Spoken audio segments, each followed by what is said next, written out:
So here are 3 fast tips for slowing down.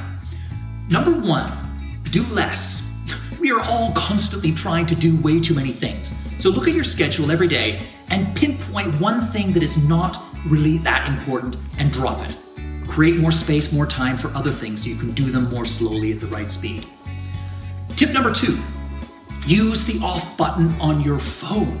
Switch off the gadgets from time to time to be less distracted, less stimulated, and able to focus and slow down into the moments in your day. And then number 3, incorporate some kind of slow ritual into your day. And that'll vary from person to person. It might be meditation, yoga, knitting, reading poetry, sketching, whatever it is, cooking. Something that vaccinates you against the virus of hurry, that acts as a brake and just helps you shift into a lower gear in those moments when you need it most.